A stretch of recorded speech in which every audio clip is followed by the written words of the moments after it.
Hello, welcome along. Lovely to have you there. It's a brand new episode of the Fun Kids Science Weekly. My name's Dan. This is the show where we search all around the universe, finding the amazing, the awesome, and the sometimes awful things that are lurking nearby. And it's a big week on the show this week. So happy, so excited. One of my favourite explorers, adventurers, and animal experts is chatting to us all about his brand new show, which looks under the ocean at sharks. It's only Steve Backshall. He'll be with us in a bit. I swam on the bottom of the Okavango Delta alongside 4-metre-long Nile crocodiles without anyone ever getting touched or hurt. Also, we'll catch up with Professor Hallux. He is our medical genius, and he and Nurse Nanobot know all about your body, and they've been looking at what makes you sick and then who makes you better. And this week, it's all about what happens when you catch a cold. That's right, the butcher shop. Okay, only kidding. They're found in pharmacies. And as always, I've got your questions to answer. This week, we're doing digging on stars and sick. It's coming up, stay there. It's a brand new episode of the Fun Kids Science Weekly. Let's kick things off this week with your science in the news. Now, Britain's loudest bird, the booming bittern, has had a record-breaking year. Now, it almost completely vanished from the UK. They had almost utterly gone. But there were 228 males counted last year, which is showing the conservation efforts are working. The bittern, the booming bittern, is a member of the heron family, and it has a loud call which can be heard 5 kilometres away. Also, NASA have unveiled their giant new moon rocket. It's called the Space Launch System. It was loaded onto the launch pad in Florida earlier this week for a test countdown. Now, it's just under 100 metres tall. It's more powerful than rockets that have gone up before, and it will send astronauts to the moon for the first time in decades soon, we hope. And also, 2 giant Sauropod dinosaurs have gone on show for the first time. They were discovered in the state of Wyoming, over in America, in some quarries buried deep in rock, completely covered in the stuff. Now, sauropods were huge, long-necked dinosaurs. And in just 3 years, the fossils have been put together, cleaned off into full skeletons, and they're now on show in an American museum. Right then, let's catch up with one of our favourites on the show. 2 absolute geniuses who know all about your body. Professor Hallux and Nurse Nanobot. This is taken from his Map of Medicine series. You can hear loads more of them on the free Fun Kids app. They're looking at what makes you sick, what makes you ill, and then what makes you better, and who can help you out and cure it. This week, it's all about pharmacists and what happens when your body catches a cold. Professor Hallux's Map of Medicine.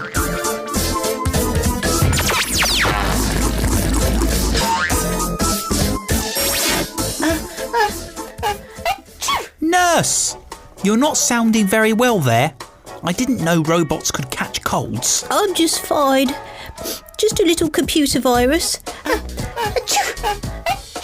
Oh, I need to blow my nose now. Pass me a silicone wipe, would you? Here you go.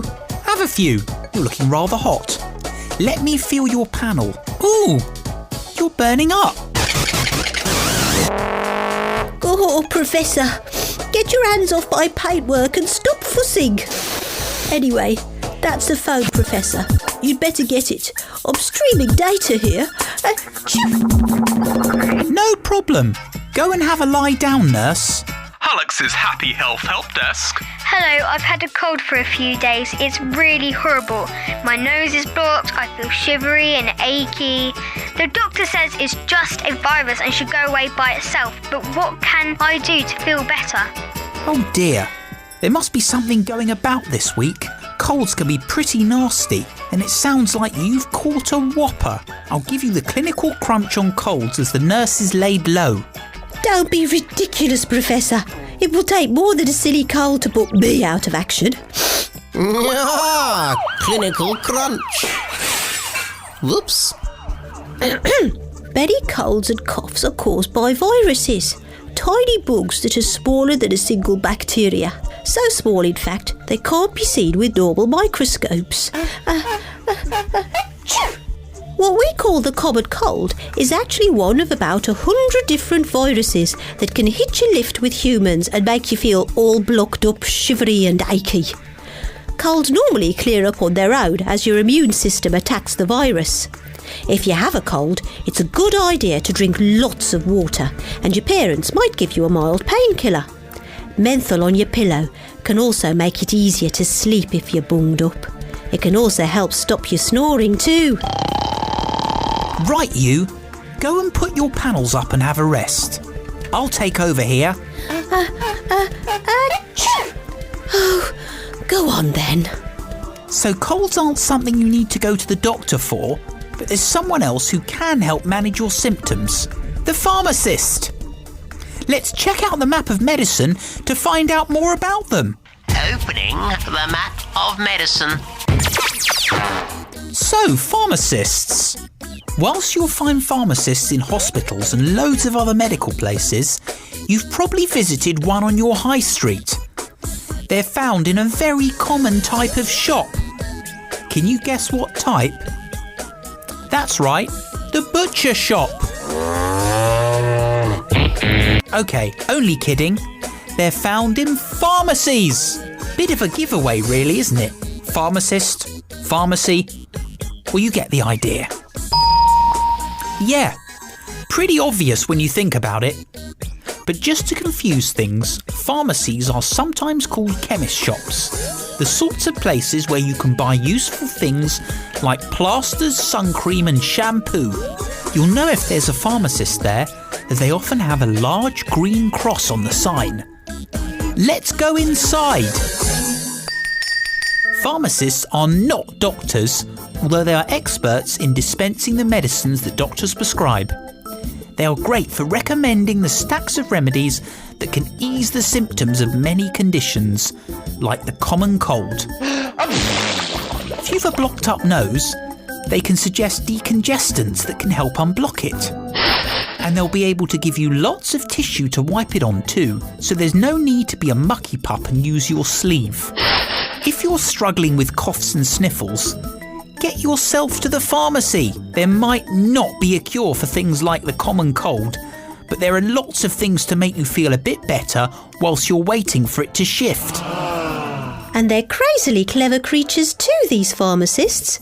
They can give you more than just medicine, advice too.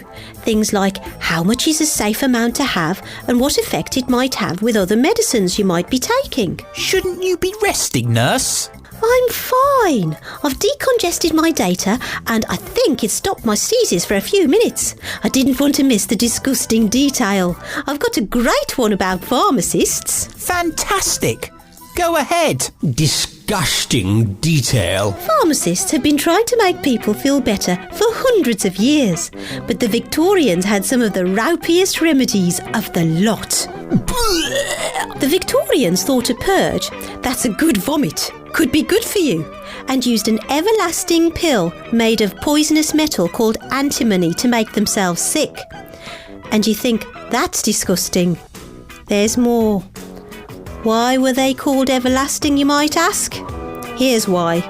Once it had gone through a patient's system, the pill was picked out of their poo, given a wash and used again the next time they fancied a purge. They were sometimes even shared or passed down through families. Disgusting. Well, I for one am very glad our pharmacists have better ideas these days. Time for us to go, but don't forget to explore Map of Medicine for yourself. Professor Hallux's Map of Medicine is produced by Fun Kids with support from the Wellcome Trust.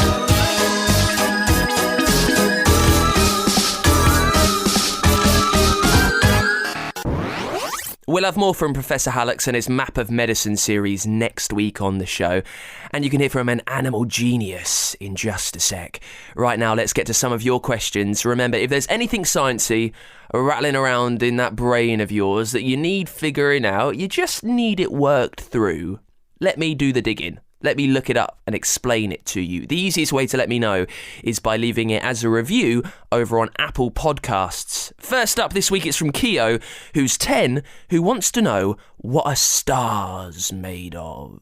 Now, stars, mostly, they're hydrogen and helium, two gases. Now, that might sound a bit boring if you were thinking they were made of your dreams or your hopes. There's a couple of gases, really. There's also plasma in there, which is a different state of matter. You've got solid, liquid, water, and then the fourth mysterious state, plasma. That's what makes a star. And nuclear fusion is happening in there. Stars are so big, the gravity's always pulling them closer together, and that makes nuclear fusion. It's a reaction where two atoms merge, they join together to make something brand new, and that's why they shine so brightly, because of the energy. Now, there's always more gas being made, and one day, they'll probably get so big that they'll explode. It's a long time away, especially the nearest star to us, the sun. So don't worry about that. Keo, thank you for the question. Also this week, it's from Lily, who wants to know, why do people get carsick? If you're in the car right now, maybe not what you want to hear. So press pause, come back when you get where you're going. Carsick, it's because your ears and your eyes confuse your brain. They're sending mixed messages. Now, in your brain, you've got fluid, you've got a liquid that sloshes around and it lets you know when you're balanced. That's why if your ear's blocked sometimes, you kind of don't know which way's up or down. It tells you that you're moving around, or if you're spinning, or if you're tilted.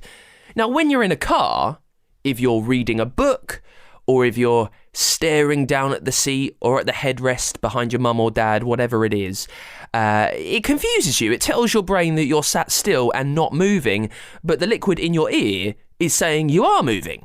So your brain doesn't really know what to do, and that's why you feel like you want to throw up some of the time. So the easiest thing to do if you are feeling carsick is to look out the window, to look out the front, at the horizon, at the end of the road, because it lets your ears and your eyes see and get the same thing, and it helps your brain understand. Thank you for the question. You too, if there's something you want answered on the Science Weekly next week, leave it as a review for me. It's the Fun Kids Science Weekly, and joining us today, so excited. We've done this show for about 4 years, and it is one of the biggest guests we've ever had. One of the world's greatest adventurers, Steve Backshall, has explored jungles all around the world. He's travelled the globe many times, come face to face with some of the most deadly creatures in his show Deadliest, and he's off on tour all around the UK. It's called Steve Backshall's Ocean. Steve, thank you for being there. Hello, Dan. Really nice to speak to you. Now, why focus an entire live show on the ocean? Normally you're on telly. Why are you bringing it to theatres? That's a really good question. So I've done tours in the past that I've themed around specific journeys. I've done them around particular expeditions. I've done them around the wildlife of Australia, the wildlife of the Arctic and the Antarctic. But this time round, I wanted to focus on the ocean for a variety of different reasons. First of all, because I think the creatures that live in the ocean, we may think we know them, but we very rarely do anything like as much as we may like to think. You know, even simply the fish that live in our seas around the UK that we may consider to be common, certainly the sharks that we have in our seas, it's entirely likely that no one's ever seen them breed. No one's ever seen them mate or give birth to their young. It's something as simple as that, which is, you know, the most basic part of life histories could well be completely unknown to us. You know, our own basking shark, people used to think that they hibernated in the winter. Nobody knows where they go. No one's seen them mate. No one's seen them give birth to their young. And I find that really exciting. We have at least 20,000 different species of fish in our seas, and yet new ones are being discovered all the time. You know, it's often said, it's a cliche that we know more about the surface of the moon than we know about our deep seas, but it's not even close. We know far more about the surface of the moon than we do our deep oceans. And so I thought that this would be a good theme. Obviously, bringing the seas to the stage is a significant challenge. This is what I was thinking. Talking about the surface of the moon and what we know about the ocean, there's some ridiculous fact that we know almost 5% of what's in our seas. How are we exploring that on stage with you? Is it about what we know, or is it trying to figure out maybe the creatures that we don't have any idea about just yet? It's a bit of all of those things.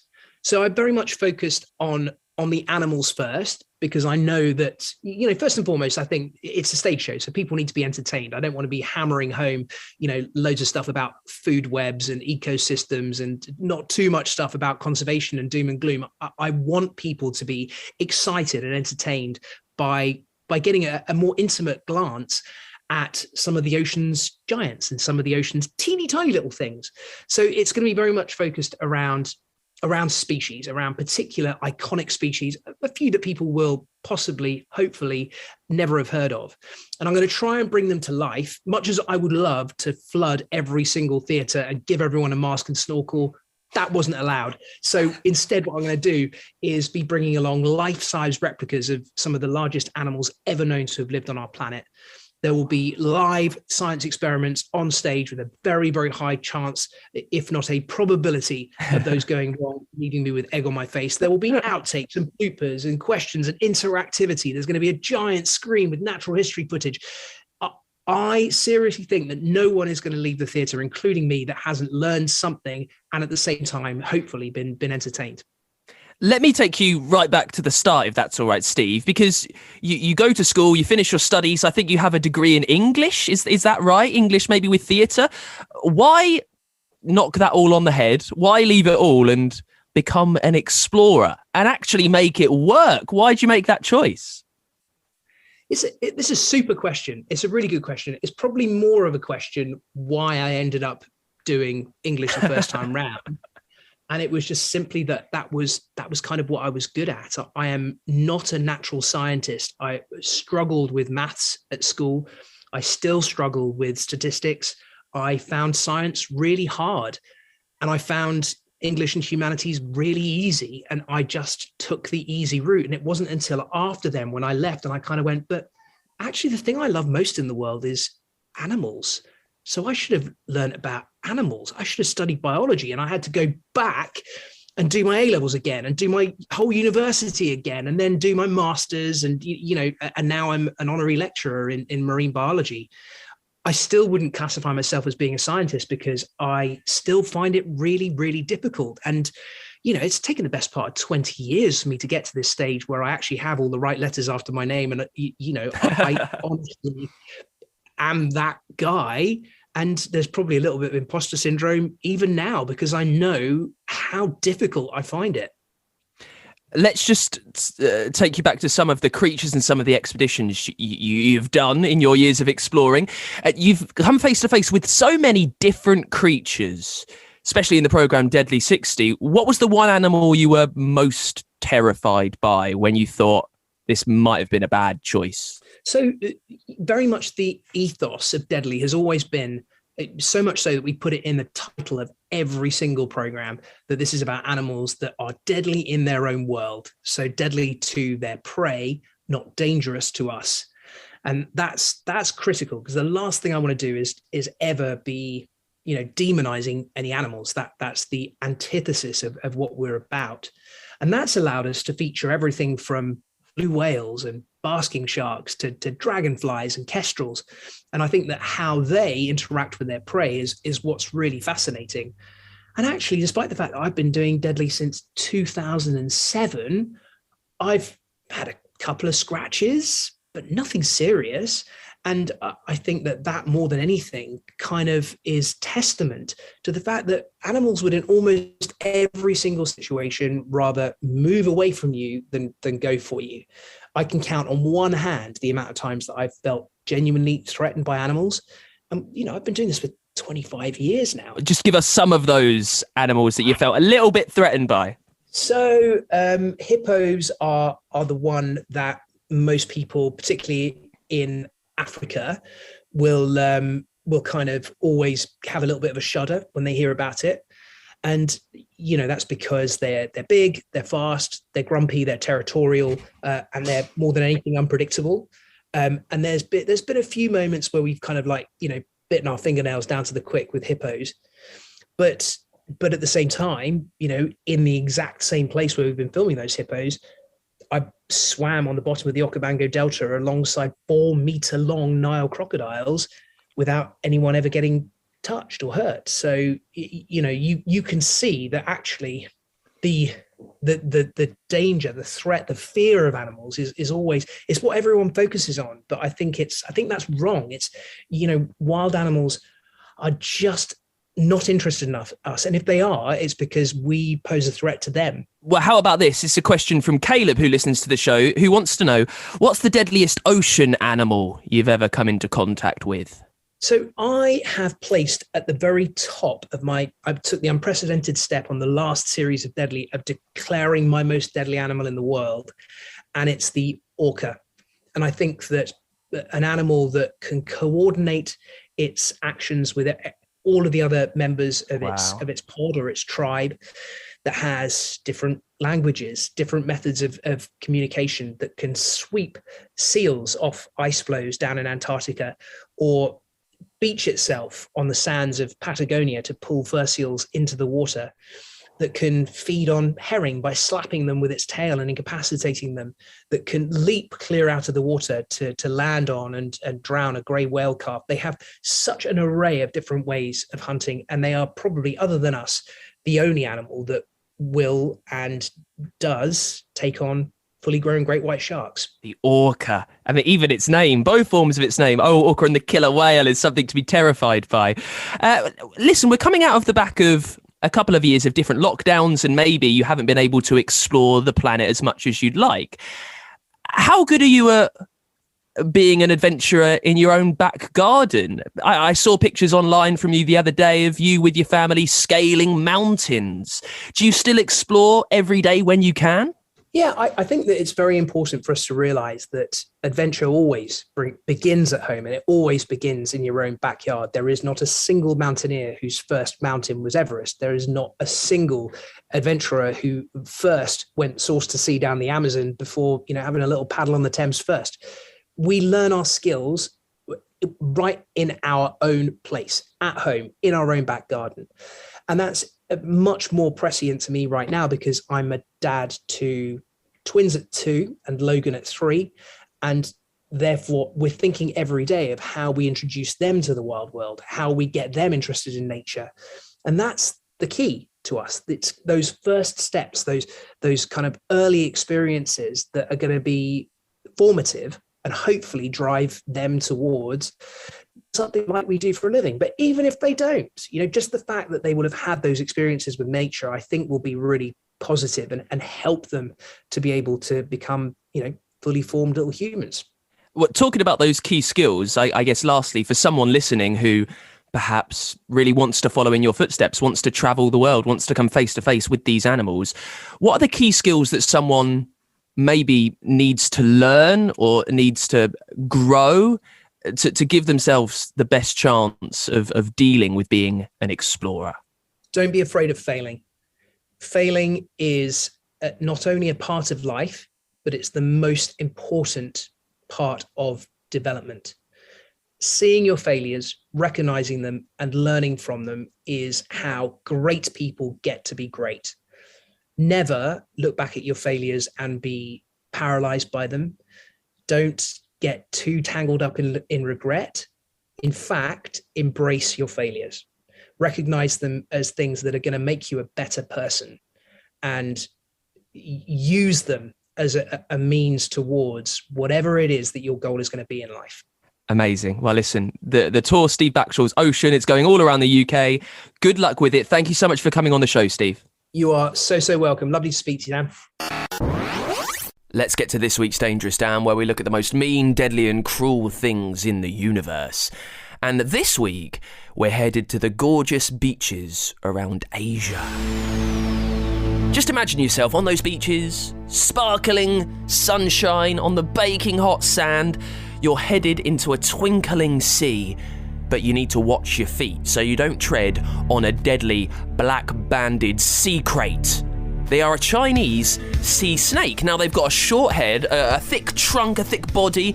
They're normally green and grey with black bands streaking around it. Now, this snake is quite slow, So they normally hide in coral near the shore, and they leap out to catch their prey.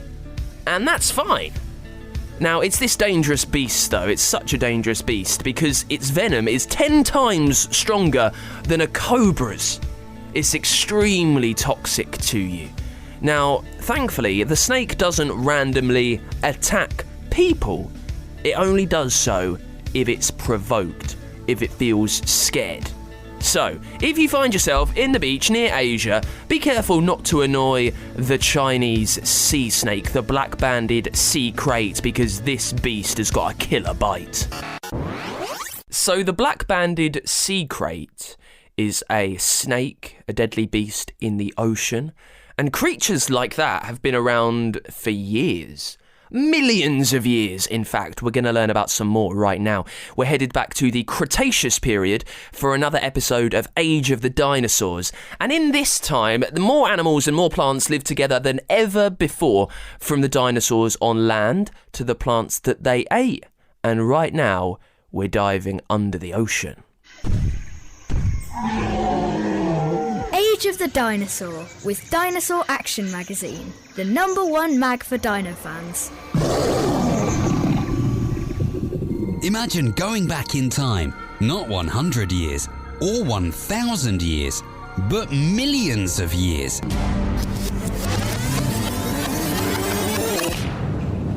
To the Age of the Dinosaur. Welcome to the Cretaceous period, which existed between 65 and 144 million years ago. More varieties of animals and plants lived than ever before. From the dinosaur on the land to the plants they ate, things were getting pretty busy underwater too. Dinosaurs didn't go into the oceans, but that didn't mean they were empty. Far from it. Much of the sea life from the Jurassic period remained, including Ichthyosaurus, agile dolphin-like creatures, as well as starfish and ammonites, soft shellfish with long streaming tentacles. Wow, he's massive! Let's get out of this way. He certainly is. Some Cretaceous ammonites were enormous, as much as 2 meters in diameter, and much bigger than their Jurassic relatives. Along with these older creatures, new types of fish were appearing, the ancestors of those we find in our seas today. These included rays, flatfish with wing-like fins, and teleosts, bony fish not so different to the cod you get in the chip shop. Uh-oh, that looks like a shark to me. The wide variety of life made the oceans an attractive place for predators. Sharks, like those seen today, battled alongside much larger plesiosaurs, powerful reptiles with large flippers and a long neck. But towards the end of the Cretaceous period, a terrifying predator ruled: the mosasaur. Here comes one now!